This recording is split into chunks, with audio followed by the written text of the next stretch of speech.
Apa kabar rekan profesional? Pada hari ini kita membahas mengenai materi era industri 4.0 dan era industri 5.0. Apa sih perbedaannya antara industri 4.0 dan industri 5.0? Mungkin kita juga akan membahas pentingnya menguasai era baru ya, yaitu industri 5.0. Langsung saja. Ya, di era industri 4.0 itu menjadi poin penting bahwa manusia yang mengendalikan teknologi. Tetapi di era industri 5.0 teknologi yang mengendalikan manusia. Nah, disinilah kita bisa mengatakan bahwa ini era ya di mana manusia menciptakan teknologi yang lebih hebat daripada kemampuan manusia itu sendiri.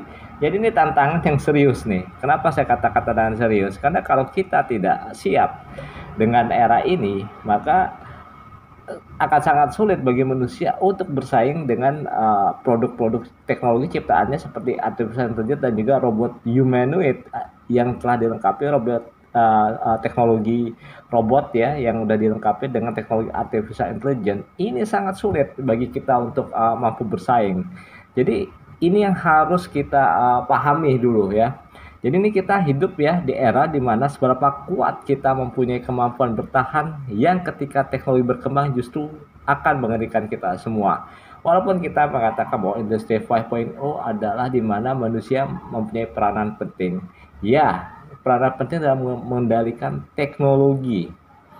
Jadi hanya manusia-manusia atau sebuah negara yang mempunyai kemampuan sumber daya manusia ini tingkat tinggi. Kalau pendidikannya tidak mencukupi, tidak bisa levelnya naik kelas, ini akan sangat sulit. Ini justru menjadi bumerang bagi negara-negara yang tidak mampu bersaing di era industri 5.0 di mana artificial intelligence dan robot humanoid, robot yang berperilaku seperti manusia itu menjadi sebuah andalan untuk meningkatkan kinerja yang membantu proses kerja dari manusia itu sendiri.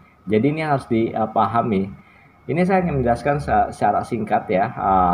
Jadi kita katakan ini sebuah training video yang sangat singkat. Nah, kita bisa melihat gambar ini ya. Oke. Di sini kita lihat industri 4.0 dan industri 5.0. Ya, ini dokter berdiskusi dengan robot di rumah sakit. Jadi kita bisa melihat di gambar ini adalah era saat ini adalah banyak industri-industri termasuk industri kesehatan ya, dalam hal ini juga termasuk rumah sakit yang menggunakan robot untuk membantu pekerjaan para suster dan juga para dokter, apalagi dokter-dokter ahli sangat membutuhkan robot untuk menjalankan prosedur operasi. Ini yang harus dipahami, jangan sampai nanti kita beranggapan bahwa robot itu hanya membuat cost tambahan, tidak, tetapi robot itu justru memberikan cost yang lebih kecil dibandingkan kita hanya mengandalkan tenaga kerja manusia.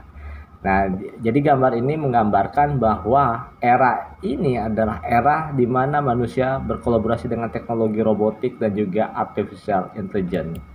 Nah, robot dokter itu merujuk pada jenis robot atau sistem kecerdasan buatan AI yang dirancang untuk membantu tugas medis, memberikan layanan kesehatan, atau bahkan melakukan operasi. Robot-robot ini sering dilengkapi dengan teknologi canggih seperti sensor, kamera, dan algoritma AI untuk mendiagnosis penyakit, memantau pasien, dan memberikan saran medis ya dalam hal ini ya. Ini sangat penting. Beberapa contoh termasuk asisten bedah robotik, robot telemedicine, atau alat diagnostik yang didukung AI. Tujuannya adalah untuk meningkatkan penyampaian layanan kesehatan, meningkatkan akurasi dan mengurangi kerja dokter manusia. Jadi yang namanya manusia itu kan punya waktu di mana sangat lelah ketika melakukan banyak aktivitas. Disinilah peran robot dalam membantu kinerja manusia. Jadi sekali lagi tujuannya adalah untuk meningkatkan penyampaian layanan kesehatan, meningkatkan akurasi dan mengurangi kerja dokter manusia.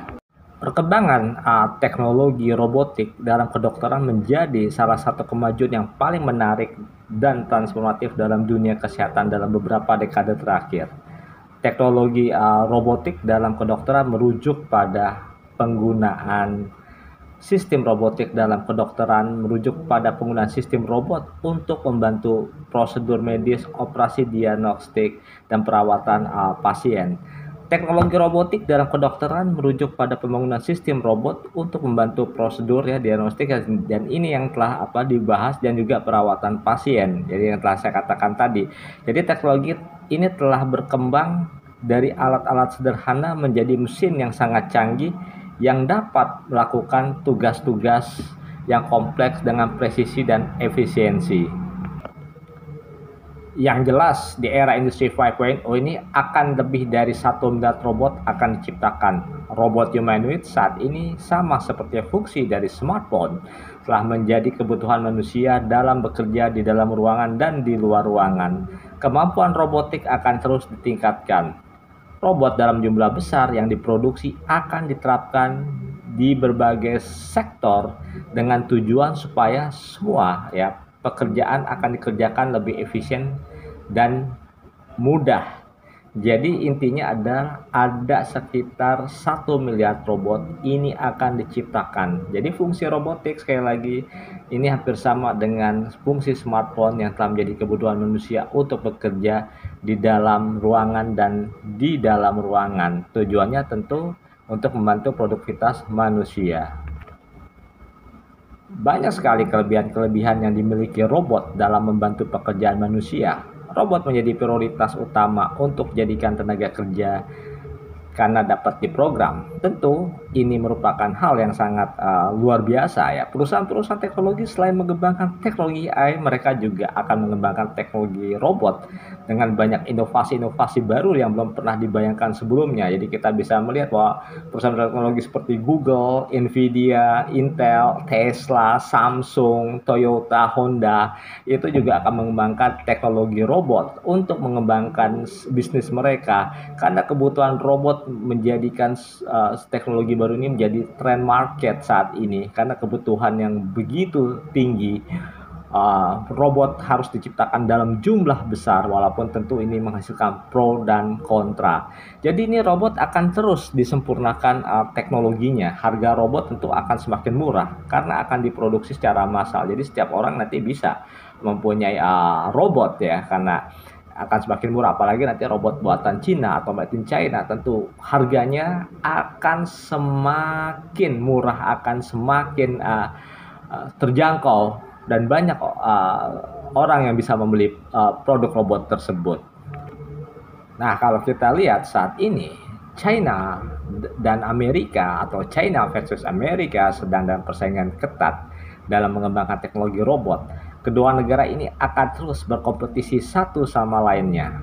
Perkembangan teknologi robot China saat ini jauh lebih unggul dibandingkan teknologi robot Amerika. Kita bisa melihat dalam video-video yang ditayangkan di YouTube, Instagram, TikTok, Facebook, dan lain-lain tentang perkembangan teknologi China, bahwa banyak perusahaan-perusahaan teknologi China itu berinvestasi dalam jumlah besar untuk memproduksi robot yang sangat canggih.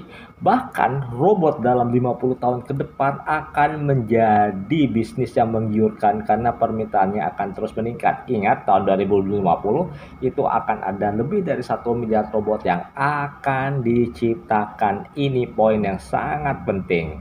Ya, ini slide terakhir adalah robot polisi sedang berpatroli. Bahkan untuk keamanan pun banyak perusahaan yang menciptakan robot polisi untuk menjaga keamanan dengan teknologi yang lebih canggih, dan diharapkan bisa mengurangi tingkat kejahatan di kota-kota besar. Tentu ini adalah hal yang sangat dahsyat dan luar biasa. Oke, untuk Anda bisa mengikuti pelatihan ini di kantor ataupun di universitas, bisa menghubungi saya, Septo Indarto, di WA 0877 83012391. Saya Septo Indarto dari Global Satellite. Terima kasih banyak.